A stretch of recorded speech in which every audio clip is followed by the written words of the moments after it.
15 साल से बिहार की सत्ता को अपने हाथों में लिए सीएम नीतीश कुमार से भी ज्यादा बिहार चुनाव में पीएम नरेंद्र मोदी की प्रतिष्ठा दांव पर है।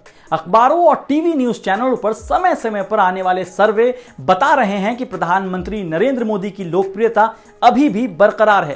पर क्या ये हकीकत है? 5 साल में हुए विधानसभा चुनावों के नतीजे देखिए। उत्तर प्रदेश और गुजरात को छोड़कर बीजेपी किसी भी बड़े राज्य का चुनाव नहीं जीत पाई है। ध्यान रहे कि सारे के सारे चुनाव पीएम मोदी के ही नेतृत्व में लड़े गए, जहां बीजेपी ने चुनाव जीतने के लिए अपनी पूरी ताकत झोंक दी थी। 8 नवंबर 2015 से 11 फरवरी 2020 तक देश के कुल 18 बड़े राजनीतिक रूप से महत्वपूर्ण राज्यों में विधानसभा चुनाव हुए। आश्चर्य की बात यह है कि बीजेपी इनमें से 16 राज्यों में चुनाव हार गई। जी हां, 16 राज्यों में हार मिली। सिर्फ एक राज्य है यूपी, जहां मुकम्मल जीत मिली। गुजरात में मुश्किल से जीती और हरियाणा में हारने के बाद गठबंधन के साथ सरकार बनानी पड़ी। दिल्ली, झारखंड, आंध्र प्रदेश, छत्तीसगढ़, मध्य प्रदेश, राजस्थान, तेलंगाना, कर्नाटक, पंजाब, पश्चिम बंगाल, तमिलनाडु, केरल, बिहार, इन सारे राज्यों में बीजेपी को हार का सामना करना पड़ा। आखिरी चुनाव दिल्ली में था।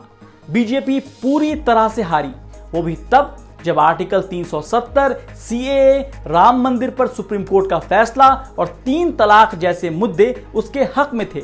जाहिर है बिहार चुनाव 2020 बीजेपी के लिए अहम है, तो कोई ताज्जुब नहीं कि बीजेपी और मोदी बिहार में पूरी ताकत लगा रहे हैं।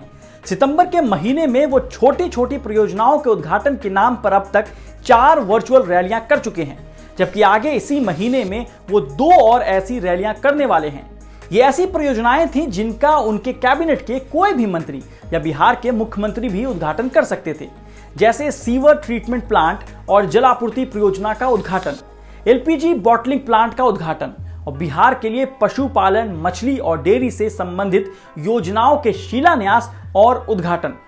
पटना स्थित अनुग्रह नारायण सिंह समाज अध्ययन संस्था के पूर्व निदेशक डीएम दिवाकर कहते हैं, प्रधानमंत्री के एक्शन में आज डिस्परेशन मतलब निराशा साफ झलक रही है। इस तरह से वे नीतीश के साथ लटके हैं, उनकी बार बार तारीफ कर रहे हैं। ये बताता है कि इतने वर्षों के बाद भी बीजेपी का अपना कोई नेतृत्व नहीं है।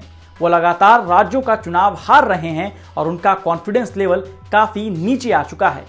दूसरे राजनीतिक विश्लेषक और जाने माने पत्रकार सरोर अहमद कहते हैं, मोदी के लिए बिहार का चुनाव बहुत ही महत्वपूर्ण है।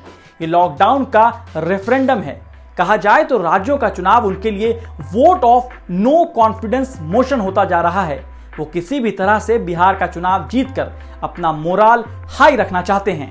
बिहार पर बीजेपी के फोकस को आप सरकार और पार्टी के इन कदमों में भी देख सकते हैं। बीजेपी ने एक बार फिर नीतीश कुमार को एनडीए का मुख्यमंत्री चेहरा घोषित किया है। ये स्थिति तब है जब बीजेपी ये दावा करती है कि पार्टी लोकप्रियता के शिखर पर है। गरीब कल्याण रोजगार योजना, ये योजना कोविड-19 से प्रभावित लाखों प्रवासी मजदूरों के लिए 20 मई 2020 को शुरू की गई और इसकी मियाद मात्र 125 दिन की है, यानी ये अक्टूबर महीने के मध्य में खत्म हो जाएगी। तब तक बिहार के चुनाव भी अपने आखिरी पड़ाव पर होंगे।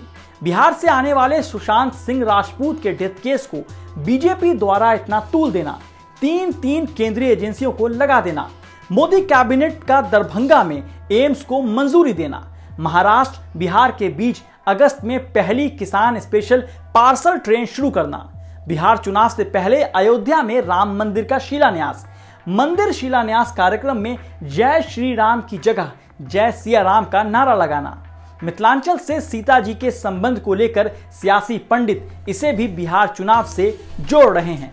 अब ये देखना बाकी है कि बीजेपी के जोर लगा के हईशा का बिहार में कैसा असर होता है। बाकी बिहार सब पर भारी है, वो असल मुद्दों और लॉलीपॉप में फर्क करना जानती है।